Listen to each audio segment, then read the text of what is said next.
We know in Sons of the Forest that religion and religious cults play a big part of the story. We got the Sons of the Stars, the Sons of Light, the cultists, the missionaries in the first game, but now there is something more that was discovered by a member of the Sons of the Forest Discord server, named the Super Snooper. He noticed that the full artifact you can get in late game after deciding to stay on the island has the resemblance of a biblically accurate angel. Both have a very similar structure that is hard to describe. Maybe the only way we could describe them is by the terms Ezekiel used in Ezekiel chapter 1 verses 15 through 21. As I looked at the living creatures, they sparkled like topaz, and all four looked alike. Each appeared to be made like a wheel intersecting a wheel. As they moved, they would go in any one of the four directions the creatures faced. The full artifact is pretty similar to the definition given by Ezekiel, as it is composed by wheels intersecting other wheels. But not only Ezekiel gives us a good description of its shape, but also its material. The angels are described as beings sparkling topaz.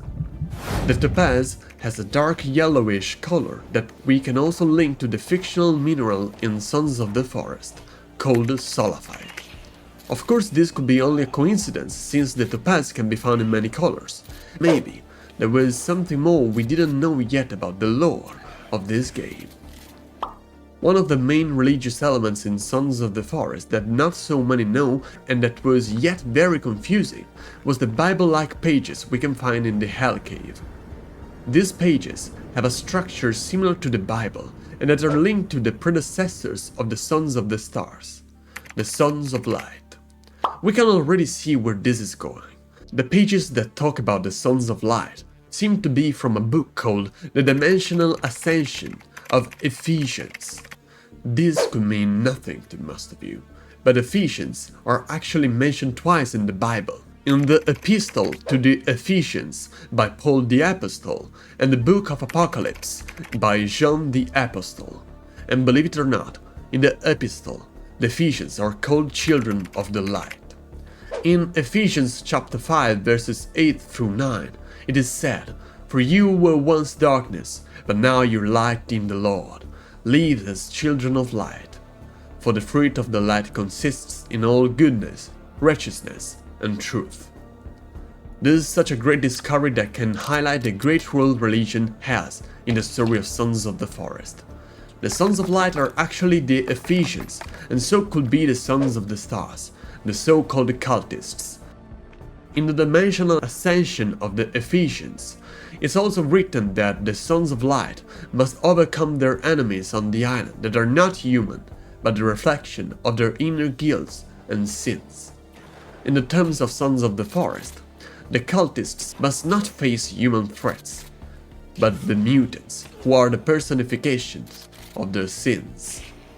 And once again, this was already written in the Epistle to the Ephesians, chapter 6, verse 12. "For our struggle is not against flesh and blood, but against the powers of this dark world, and against the spiritual forces of evil in the heavenly realms."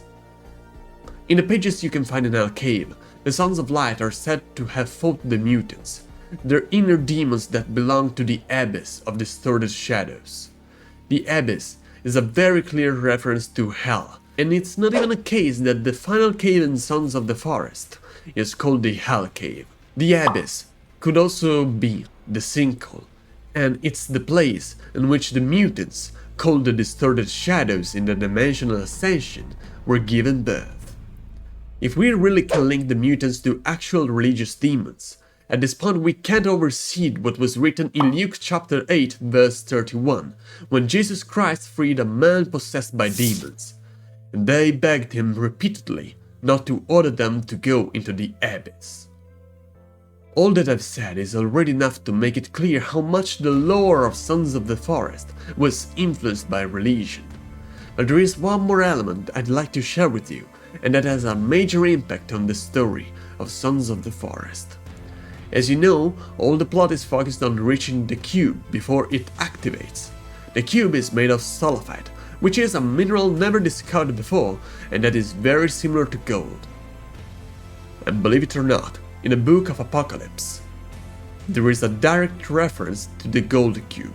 In chapter 21 verse 16, 18 and 21st, it is said, "The New Jerusalem was laid out like a square, as long as it was wide.